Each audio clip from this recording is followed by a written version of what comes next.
Welcome. This lecture we're going to talk about what happens at the end of a neuron and how one neuron communicates with the next neuron.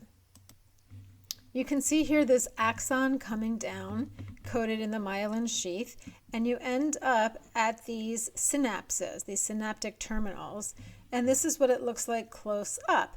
And there are two different ways there can be communication between this synapse and this synapse. So this is the synapse coming down, the axon coming down, that's transmitting the signal. And this is going to be a dendrite here of the next neuron ready to receive that signal. It can either receive that signal through a chemical transmission or an electrical transmission. And the first we're going to talk about is the chemical transmission. Chemical signals between synapses are using a chemical called a neurotransmitter. There are many different neurotransmitters, but we're going to talk in general terms about how they work. When we talk about neurotransmitters, we're talking about communication between two neurons. The communication is coming from the presynaptic neuron, and it's transferring over to the postsynaptic neuron. So this is the axon coming down, the neuron before the synaptic cleft, which is in this range here. And then down here, we have the postsynaptic neuron, the neuron after that synaptic cleft. This is going to be a dendrite of the next neuron. When you have depolarization coming down this axon, like we saw in the previous lecture, that is going to cause voltage-gated calcium channels to open up, and you can see the calcium floating in this range here. These calcium ions in this synaptic cleft are going to initiate a signaling cascade, and that is going to trigger these synaptic vesicles to fuse to this presynaptic neuron's membrane. And these membrane-bound vesicles are containing the neurotransmitters that are going to transfer from the presynaptic neuron to the postsynaptic neuron. Once these neurotransmitters fuse to this membrane, the neurotransmitters will be released into the synaptic cleft, this region here, and in this extracellular space, it will travel from the presynaptic to the postsynaptic membrane. You can see that a little bit closer here. These neurotransmitter vesicles are going to be traveling down this axon, and that calcium ion is going to initiate that signaling cascade. Those neurotransmitter vesicles are going to fuse with this membrane, and then they will dump their contents in the synaptic cleft. And then those neurotransmitters are going to diffuse across this extracellular space, and they will bind to the neurotransmitter receptors on the postsynaptic neuron. When that neurotransmitter binds to the protein on this membrane, this postsynaptic membrane, that's going to cause this protein channel to open. It's going to change the shape of this protein channel, and it's going to open, and sodium ions can then flood in this dendrite and then cause depolarization of the postsynaptic neuron. Let's watch this video of this neuron and this synaptic cleft here. So you can see that this signal is coming down the axon, and now we're at the synaptic cleft. Here is the presynaptic axon here. Here are the vesicles containing the neurotransmitters.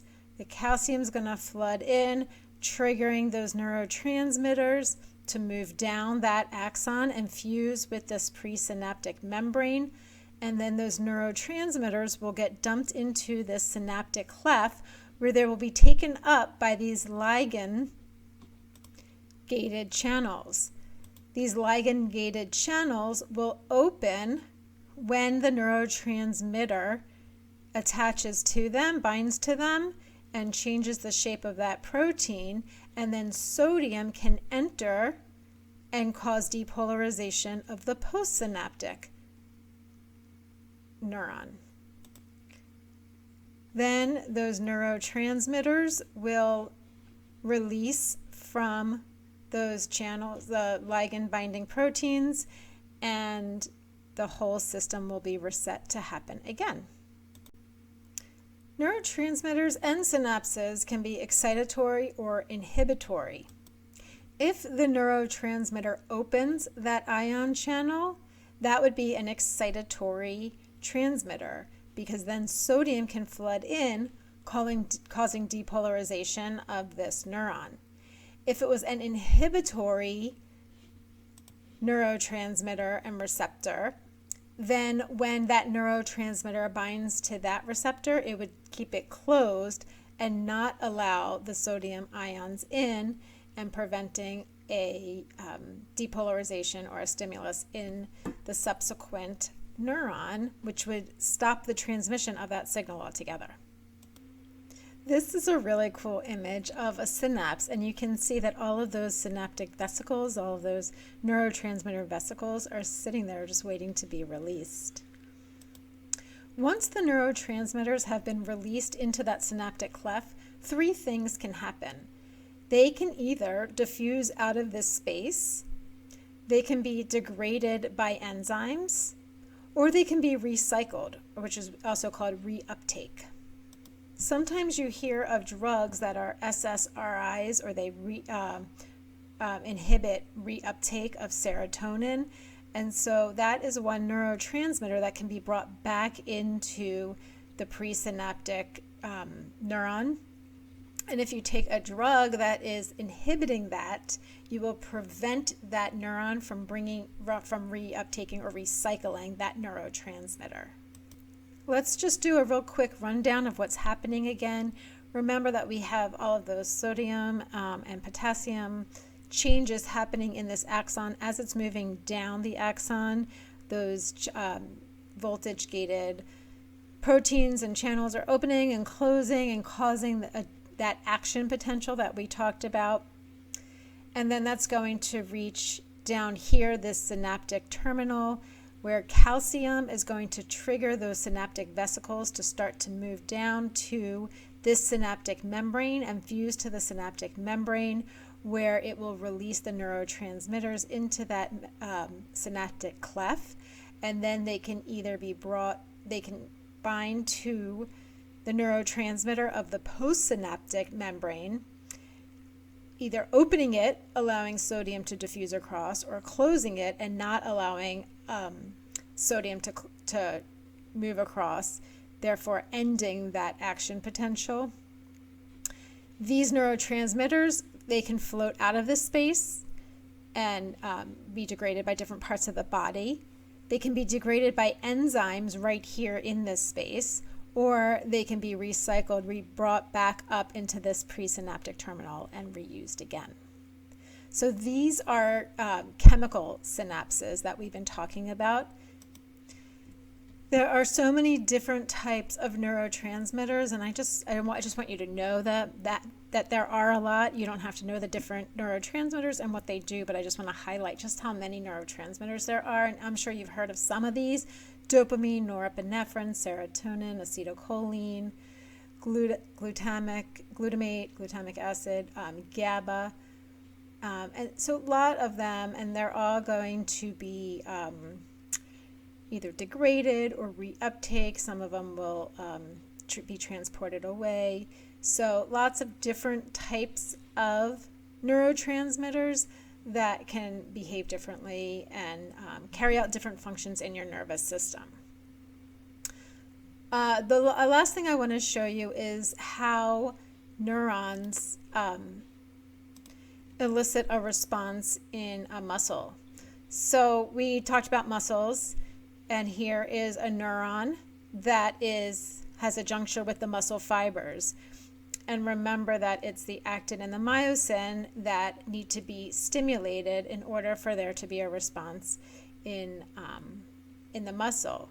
And so you actually have motor neurons with neuromuscular junctures, and you can see here this axon coming down And then you can see the synapse here where it is communicating with those muscle fibers directly.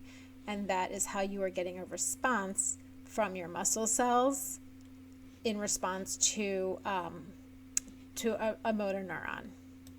All right, let's talk about electrical synapses. Electrical synapses do not use neurotransmitters and they don't use little vesicles.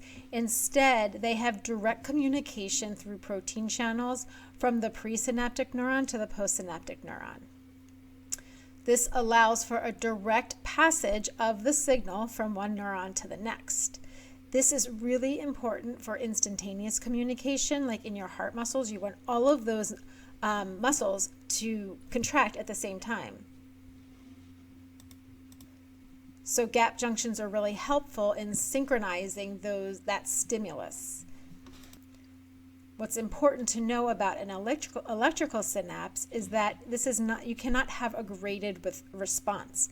With a chemical synapse, you can release more or less neurotransmitters, and you can release more excitatory or inhibitory neurotransmitters to elicit more of a response or less of a response. So you can have a graded response so that you can kind of downgrade a stimulus if it's not very important, or you can upgrade it if it is very important.